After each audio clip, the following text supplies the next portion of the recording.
Hello dear students, कैसे हैं आप सभी। तो एक बार फिर से आपका स्वागत है अपनी इस क्लास में, जहां पर आप अकाउंटिंग बिल्कुल फ्री में सीखते हैं। Tally with GST complete course यहां पर बताने वाला हूं आपको मैं। आज है डे 2 यानी कि लेक्चर 2। जैसे कि आपको मैंने कल बताया था कि आज मैं जर्नल के बारे में बात करने वाला हूं। अकाउंटिंग स्टार्ट कर दी है हमने। अगर आप भी फ्री में घर बैठकर अकाउंटेंट बनना चाहते हैं तो जुड़िए हमारे चैनल से, सब्सक्राइब करके बेल आइकन प्रेस करिए और इस वीडियो को शेयर करना जरूरतमंद बच्चों के लिए।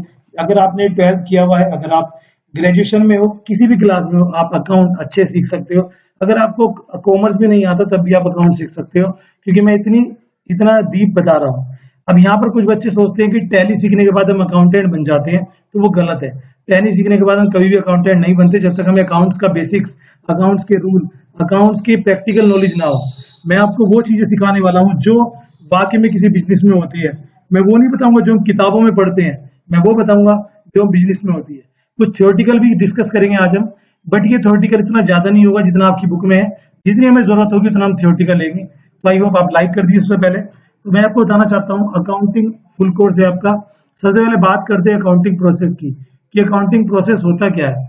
अगर मैं अकाउंटिंग प्रोसेस की बात करूं तो किसी भी बिजनेस में, चाहे वो किसी भी तरह का काम करता हो, एग्जाम्पल के तौर पे अगर बात करें कि आपका बिजनेस जो है, उनका कोई फूड फूड का वर्क है, उनका कोई क्लोथ का वर्क है, आपकी फिर कोई आयरन गुड्स का वर्क है, मान लीजिए आपके किसी भी तरह का कोई प्लास्टिक का वर्क है, कोई भी वर्क है, वो अगर सेल परचेज करते हैं, वो एक बिजनेस है या वो एक बैंकिंग ऑर्गेनाइजेशन है, तो वो सबसे पहले अपनी डेली की ट्रांजेक्शन्स को डे बुक में रिकॉर्ड करते हैं। यानी कि वो रिकॉर्ड करते हैं डे बुक में। डे बुक का मतलब हो गया यहाँ पे डेली रिकॉर्ड किया जाता है, और इसे हम रफ बुक भी कह सकते हैं। आपने देखा होगा जब किसी शॉपकीपर के पास, दुकानदार के पास जाते हैं, तो वो अपने डायरी में कुछ ना कुछ थोड़ी थोड़ी देर में लिखता रहता है, क्योंकि हम लोग भुलक्कड़ होते हैं, भूल जाते हैं। इसलिए वो अपने यहाँ पर लिखता है जो जो उसने ट्रांजेक्शन की है। अगर आपने कुछ सेल की है तो लिखेगा, परचेज की है तो लिखेगा, कोई गुड्स आया, गुड्स गया, कोई एक्सपेंस हुआ, कोई इनकम हुई, हर चीज जो दिन भर में एक बिजनेसमैन के सामने गुजरती है वो लिखता है। ठीक है गाइज, वो लिखता है। तो गाइज मैं बताना चाहता हूँ, जो हमारी क्लास है डेली शाम को 7 बजे हो करेगी, संडे छोड़कर, तो आप जरूर से आइए, लाइव सीखिए। तो डे बुक, जो बिजनेसमैन है वो डे बुक तैयार करता है। डे बुक तैयार करने के बाद वो अकाउंटेंट के लिए तैयार करके देता है डे बुक। फिर यहाँ से स्टार्ट होता है काम एक अकाउंटेंट का। यहाँ से जो अकाउंट स्टार्ट होता है वो बेसिकली यहाँ से स्टार्ट होता है, क्योंकि एक इसमें ये बहुत सिंपल होती है। ये एक ऐसी बुक होती है जिसमें दो साइड होते हैं, एक लेफ्ट साइड, एक राइट साइड।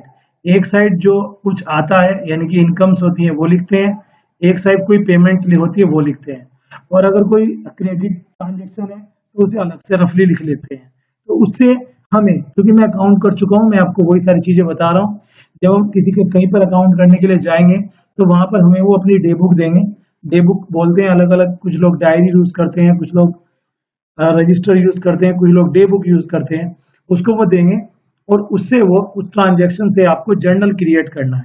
अब यहाँ पे बात आती है कि जर्नल क्या होता है और जर्नल हम कहाँ बनाते हैं। देखो, जर्नल आजकल तो कंप्यूटर में बनाएंगे हम, तो अब आप जर्नल चाहे कंप्यूटर में बनाओ, चाहे आप मैनुअल बनाओ।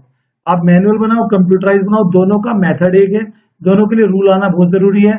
जर्नल होती है वो जितनी भी ट्रांजेक्शन्स एक बिजनेसमैन ने अपनी डे बुक में नोट की है, उन ट्रांजेक्शन्स को हम फेयर तरीके से अपने रजिस्टर में या अपने कंप्यूटर में फीड करते हैं, rule wise, date wise, chronological method से।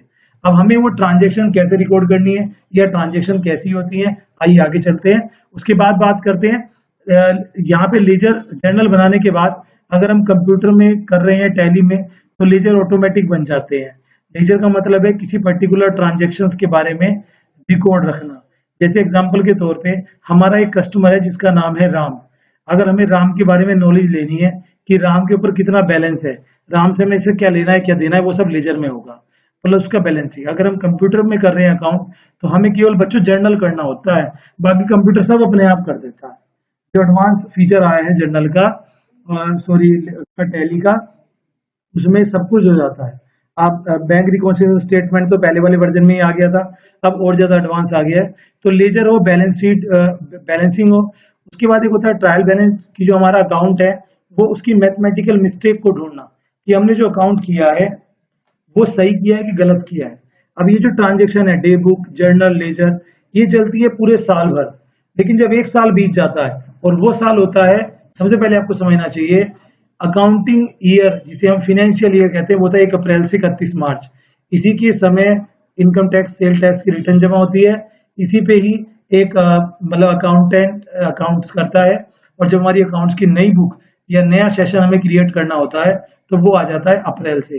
जैसे फिलहाल की मैं बात करूं तो ये जो सेशन चल रहा है यू है 21-22 यानी कि 2021 और 22, 2021-22 हमारा सेशन है, और इसमें आपको जर्नल अगर आ गई तो समझ जाइए आप आधे अकाउंटेंट बन गए। जी हाँ, आप आधे अकाउंटेंट बन गए। अब जर्नल में कुछ बच्चे क्या करते हैं, जैसे कुछ बच्चों को पहले से ही आता होगा तो उन्हें जैसी जर्नल थोड़ी बहुत आती है वो लगता है अरे मैं तो मास्टर बन गया। ऐसा नहीं है, जर्नल की भी बहुत डीप पॉइंट है, उन्हें समझिए। पूरा साल होने के बाद हम अपने अकाउंट को चेक करने के लिए एक स्टेटमेंट तैयार करते हैं, इसे कहते हैं ट्रायल बैलेंस। वो भी केवल मैथमेटिकल मिस्टेक गुना भाग जोड़ घटाव की वो हम चेक कर सकते हैं, लेकिन क्या हमारा अकाउंट 100% सही है, इसके लिए हमारे पास ऐसा कोई फॉर्मूला नहीं है जो हम चेक कर सके। जी हाँ, कोई फॉर्मूला नहीं कि हमारा अकाउंट सही है। ट्रायल बैलेंस के बाद आता है बैलेंस शीट जो कि हम फाइनल अकाउंट क्रिएट करते हैं। इसके बारे में अभी बात नहीं करना चाहता वरना आप लोग जीरो हो जाओगे। आगे चलते हैं। जर्नल, जर्नल क्या है? जर्नल एक primary recording of business transactions daily basis rule wise. बहुत शॉर्ट में मैं बता रहा हूँ, मुझे थ्योरी की जरूरत नहीं है क्योंकि आपको भी थ्योरी की जरूरत नहीं है। मैं यहाँ पे भी क्लास नहीं पढ़ा रहा, क्लास में आप पढ़िए वहां पर आपको मिलेगी। यहाँ पे तो मैं प्रैक्टिकल सिखा रहा हूँ तो हम प्रैक्टिकल की बात करेंगे। अभी 2-4 दिन आपका बेसिक चलेगा, उसके बाद मैं टैली सॉफ्टवेयर को ऐसे ही यहाँ पर स्क्रीन पर आपको सिखाऊंगा, तो कंप्लीट चीजें आपको सीखने को मिलेंगी। बस एक रजिस्टर अपने आप बना लें और स्क्रीनशॉट लेते रहें ताकि आप उसे अपने यहाँ पर रिकॉर्ड करते रहें, स्क्रीनशॉट जरूर लेते रहें।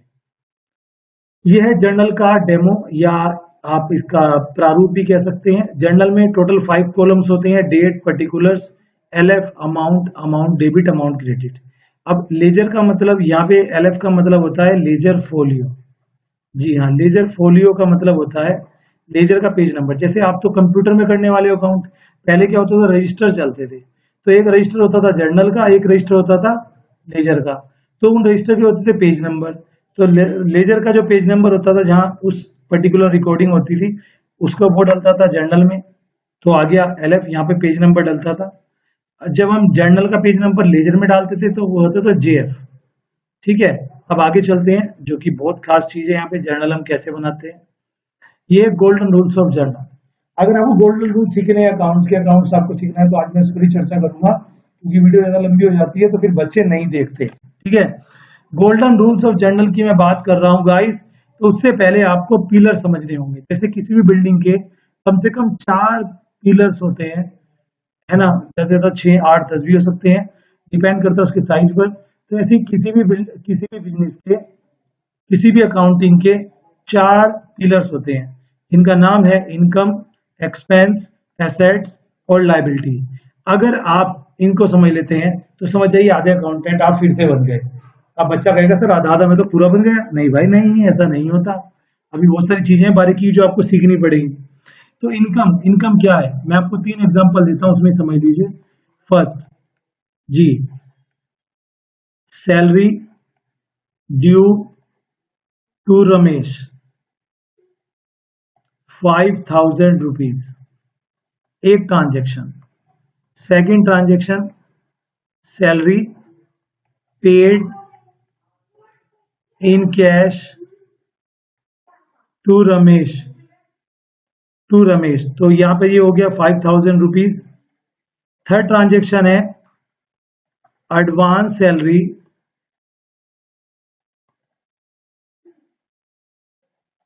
पेड।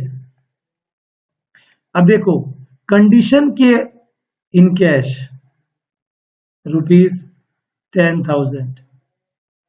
इस तरह से ट्रांजेक्शन होती है। आप किसी बिजनेस में जाओगे, सिंपल ट्रांजेक्शन वहां पर जो आप अपनी बुक में अभी तक पढ़ चुके हो 11th में, 12th में, बीकॉम में, वो नहीं होती। यहाँ पर प्रैक्टिकल होता है जिसे मैं आगे आपको बताने वाला हूँ। सपोज कीजिए कि हमने सैलरी ड्यू टू रमेश, इसका मतलब है कि हमें रमेश को सैलरी देनी है। ड्यू का मतलब है बकाया, यानी कि अभी आपकी सैलरी बकाया है, आपने अभी नहीं चुकाई, तो ये आपकी लायबिलिटी होगी। ये सैलरी आपकी क्या होगी? ये सैलरी आपकी लायबिलिटी होगी। लायबिलिटी को कहते हैं दायित्व। जी हाँ, दायित्व का मतलब है जब कोई ऐसी चीज जो हमें दूसरों को देनी है वो हमारी नहीं है, वो हमारा दायित्व होता है। आपने अभी तक अपने एम्प्लॉय को, जो आपके यहाँ काम करता है रमेश, आपने उसे सैलरी नहीं दी, जबकि 1 महीना हो चुका। और सैलरी के बारे में आपको पता है कि 2 तरीके से हम सैलरी यहाँ पर देते हैं।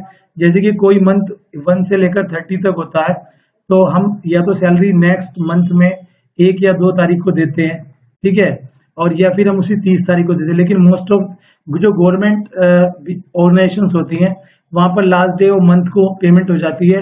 बट जो प्राइवेट ऑर्गेनाइजेशन होती है, वहां पर नेक्स्ट मंथ में पेमेंट होती है। ये मैं आपको बताता हूँ। तो आप तो प्राइवेट में ही काम करने वाले हो, तो नेक्स्ट मंथ में। तो अब ऐसे में क्या होता है, जैसे हमारा साल खत्म हो गया 31 मार्च को, ठीक है, तो जो मार्च की सैलरी है वो तो अप्रैल में मिलेगी, तो वो तो नेक्स्ट ईयर में चली गई। तो ये चीज हमें ध्यान देनी होती है, ये बेसिक चीजें, और हमें हर चीज की ट्रांजेक्शन करनी होती है। तो ऐसी ऐसी बेसिक बातें मैं आपको बताने वाला हूँ। अगर सैलरी यहाँ पर ड्यू है टू रमेश, अगर रमेश को देनी है तो वो हमारी लायबिलिटी है, अभी हमने नहीं दी, ठीक है। और जीआई और सैलरी अगर पेड, देखो यहाँ पर 2 बातें हो रही हैं। एक तो सैलरी हमने पेड नहीं की और एक सैलरी बन भी गई, तो 5000 रुपीज। कहते हैं जैसे एक हाथ से ताली नहीं बज सकती, ऐसे ही 2 हाथ से ताली बजती है। ऐसे ही हमारी बिजनेस ट्रांजेक्शन्स में 2 पार्ट होते हैं, और उन्हीं 2 पार्ट को हमने यहाँ पर नाम दिया है डेबिट और क्रेडिट। मैं आपको बताना चाहूंगा बच्चों, यहाँ पर हमने नाम दिया है डेबिट और क्रेडिट। जो बच्चा डेबिट क्रेडिट को नहीं जानता, मुझे कमेंट करके बताना, मैं इस पर सेपरेट वीडियो बनाकर आपको समझा दूंगा। बट फिलहाल के लिए समझिए कि डेबिट और क्रेडिट ऐसे हैं जैसे किसी भी चीज को हम मापते हैं। एग्जाम्पल के तौर पे आप दूध को कैसे मापते हैं? लीटर में। जी, कपड़ों कैसे मापते हैं? मीटर में। तो ऐसी बिजनेस की ट्रांजेक्शन्स को हम मापते हैं डेबिट में और क्रेडिट में। यानी कि कोई ट्रांजेक्शन डेबिट है, कोई ट्रांजेक्शन क्रेडिट है। 1494 में ल्यूकास पेसियोली थे, जिन्होंने डबल एंट्री सिस्टम दिया था, उसी के तहत डेबिट और क्रेडिट होते हैं। डेबिट को शॉर्ट में डीआर और क्रेडिट को शॉर्ट में सीआर या 2 हम यहाँ पर बोल देते हैं, ठीक है बच्चों। बात करते हैं गोल्डन रूल्स ऑफ जर्नल में। अगर मैं सैलरी यहाँ पर पेड करनी है बट अभी हमने नहीं करी, तो यहाँ पर सैलरी तो देखो एक्सपेंस है, सैलरी एक्सपेंस है। अब एक्सपेंस की पहचान क्या है? जो बार बार हो, जिसे करने से हमारा कोई काम बने, जो एक लिमिटेड टाइम तक चले, वो एक्सपेंस है। एग्जांपल देता हूं, आपका नौकर आपके यहाँ काम करता है, 1 महीना काम किया, आपने तनख्वाह दी, अगले महीने अगर आप उससे काम कराएंगे तो आपको फिर से तनख्वाह देनी होगी। आप किसी रिक्शा में बैठ के कहीं पर गए, आपने चार्जेस दिए, वो चार्जेस आपका एक्सपेंस होगा। आपने कुछ खाना खाया, आपने खा लिया, हजम हो गया, आपने पैसे दिए, वो आपका एक्सपेंस है। 1 महीने के लिए आपने कोई किराया दिया, अगर आपको अगले महीने उसका यूज करना है प्रॉपर्टी का, तो आपको फिर से किराया देना पड़ेगा। This is kind of expense जो बार बार होते हैं। तो सैलरी हमारा एक्सपेंस है, ये बात पक्की है। बट चूंकि हमने सैलरी नहीं दी, तो हमारी लायबिलिटी बन गई। आगे चलते हैं। Salary paid in cash to Ramesh. अगर हम सैलरी पेड कर दी कैश में, तो यहां पर सैलरी तो एक्सपेंस है हमारा, सैलरी तो एक्सपेंस है, ओके। बट जो कैश हमने पेड कर दिया, उससे हमारी एसेट्स जो है वो माइनस हो गई। यानी कि यहां पर आपकी एसेट्स जो है वो कम हो गई। क्यों कम हो गई? जो हमारे पास पैसा होता है वो हमारी कैश होती है, और हमारी जब बैंक से कैश कम हो जाएगी तो ऑब्वियसली हमारी एसेट्स डिक्रीज हो रही है। सिंपल सी बात है, ये हमारी जेब में से पैसा चला जाएगा। तीसरा है advance salary paid in cash. अब देखो, सैलरी की 3 कंडीशन मैंने बता दी। अब ये सैलरी एडवांस कैसे? कि जैसे कि मान लीजिए नौकर ने आपको कहा कि सर मुझे अगले महीने की तनख्वाह पहले दे दो एडवांस। अब जो एडवांस सैलरी है, जब हमने नहीं दी थी तो हमारी लायबिलिटी थी, अब हम किसी को एडवांस दे रहे हैं, वो पैसा जो हमारा है तो वो हमारी एसेट्स बन रहा। तो ये जो एडवांस शब्द है ये हमारी एसेट्स बन जाएगा, क्योंकि हमने उसे सैलरी अभी तक ड्यू नहीं हुए, लेकिन हमने एडवांस में उसे पे कर दी, तो हमारी एसेट्स है। और सैलरी आपका एक्सपेंस है, ठीक है, तो ये एक्सपेंस भी आपका बन गया, लेकिन ये आपकी एसेट्स बन गई, ताकि आप इसे नेक्स्ट ईयर में एडजस्ट कर लें जिसका आपने एडवांस दिया है।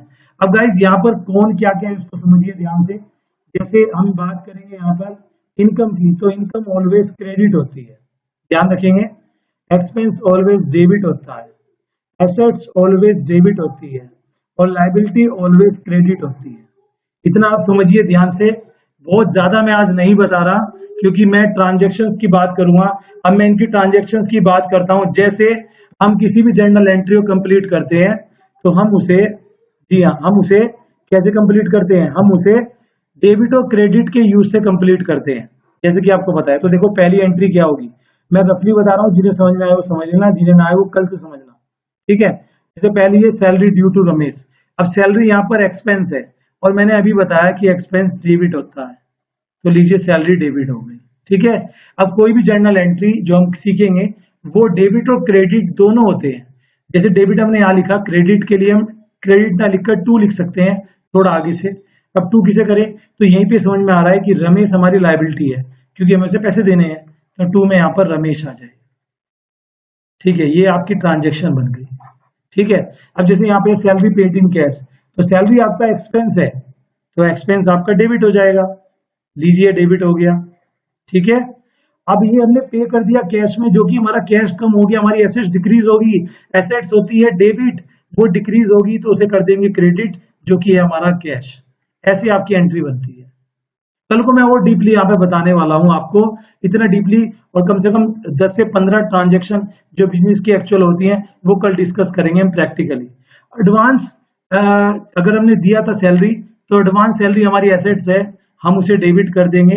एडवांस सैलरी एसेट्स को डेबिट कर देंगे, और यहाँ पर कैश हमारी एसेट्स कम हो गई, माइनस होगी एज पर लास्ट एंट्री, तो हम इसे टू कैश कर देंगे।